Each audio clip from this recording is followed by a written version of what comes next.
Hello বন্ধুরা, cricket বার্নিকা থেকে স্বাগত জানাচ্ছি। আজকের যে ম্যাচটি প্রথম যখন শুরু হলো, ইংল্যান্ড যখন শুরু করলো খেলাটিকে, দুরন্ত ফর্মে ছিল বেন স্টোকস। 100 করলো। 100 করার পর ইংল্যান্ড অল আউট হয়ে গেল। 669 রান।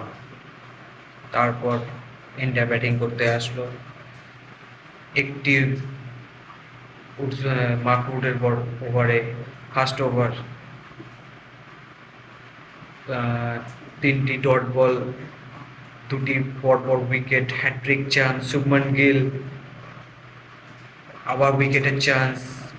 তারপর থেকে যে ম্যাচটা যে খুঁটি হয়ে দাঁড়ালো, Shubman Gill, Rahul, hats off Rahul, hats off Shubman Gill. দুজনের কোনো জবাব। অসাধারণ, জাস্ট অসাধারণ।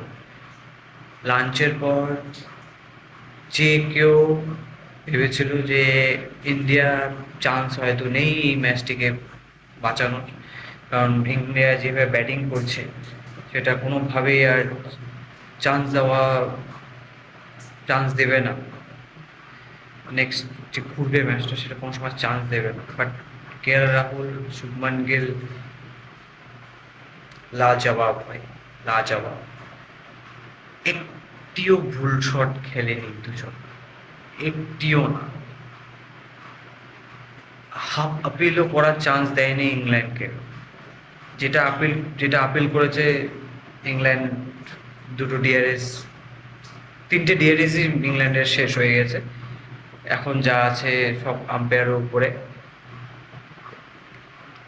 আমি মনে করছি কালকে যদি ফার্স্ট সেশনটা যদি ইন্ডিয়ার তরফে যায়, এই ম্যাচটি ড্র হওয়ার সম্ভাবনা খুব প্রবল। কারণ ইংল্যান্ড এই ম্যাচটিতে আর জেতার সম্ভাবনা, যদি ইন্ডিয়া যদি কালকে ফার্স্ট সেশনে যদি উইকেট যদি না দেয় ইংল্যান্ডকে, তো ড্র নিশ্চিত।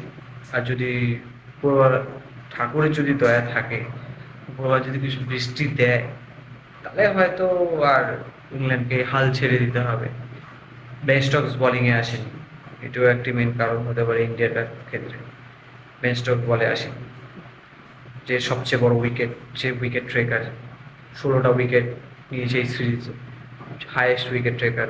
এখনো পর্যন্ত এই সিরিজে একটি ওভার করে। Thank you Shubman Gill, thank you Rahul. একটি আমাকে একটু লাইক করে দেবেন, একটা সাবস্ক্রাইব করে দেবেন, একটা কমেন্ট করে দেবেন, তাদের একটু মোটিভেশন পাবো। একটু আপনাদের সহযোগিতায় কামনা করি। Thank you so much.